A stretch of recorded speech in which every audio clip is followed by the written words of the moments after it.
David মিলারই কি সবচেয়ে দুর্ভাগা ক্রিকেটারদের একজন, নাকি সবচেয়ে দুর্ভাগা? বারবার লড়াই করেছেন, হেরে গেছেন ভাগ্যের কাছে।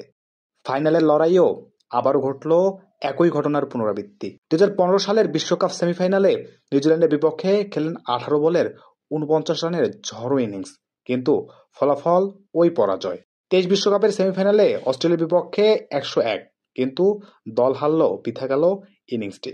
2013 চ্যাম্পিয়ন্স ট্রফির সেমিফাইনালে ইংল্যান্ডের বিপক্ষে 51 বলে 56, কিন্তু ফলাফল বদলালো না। 2025 চ্যাম্পিয়ন্স ট্রফির সেমিতে নিউজিল্যান্ডের বিপক্ষে 67 বলে 100, কিন্তু ভাগ্য সহায় হলো না, আরও একটি নির্মম পরাজয়। ডেভিড মিলার তার দেশের জন্য একটি ক্লাস হিরো হওয়ার জন্য সবকিছু করেছেন, কিন্তু শেষ পর্যন্ত শেষটা রাঙাতে পারেননি, নিজের ইনিংসকে পূর্ণতা দিতে পারেননি জয় ছিনিয়ে এনে। 67 বলে 17 রান, একটি ঝলমলে ইনিংস, একটি দুর্দান্ত লড়াই, কিন্তু একটি নিঃসঙ্গ যুদ্ধ। ডেভিড মিলারের লাহোরের আকাশে বজ্রের মতো গর্জন করেছেন সেই রাতে, কিন্তু চারপাশ ছিল নীরব।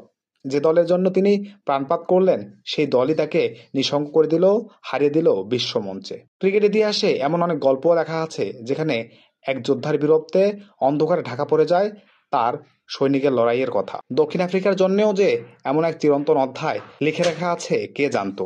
ভালো খেলেও শোচনীয় পরাজয়। মিলার লড়াই করলেন, জ্বলে উঠলেন, কিন্তু শেষ পর্যন্ত জয়টা নিউজিল্যান্ডের। এক অসাধারণ ইনিংস দলকে ডুবন্ত জাহাজ থেকে উদ্ধার করতে পারল না। হয়তো মিলার নিজেও জানতেন এই দক্ষিণ আফ্রিকার দল বড় মঞ্চে এসে শুধু স্বপ্ন ভাঙার জন্যই হাজির হয়। এমন একটি রাত ক্রিকেট প্রেমীদের মনে থাকবে দীর্ঘদিন। তবে নির্মম বাস্তবতা নিয়েই বীরত্ব কখনো কখনো একাই কাঁদে।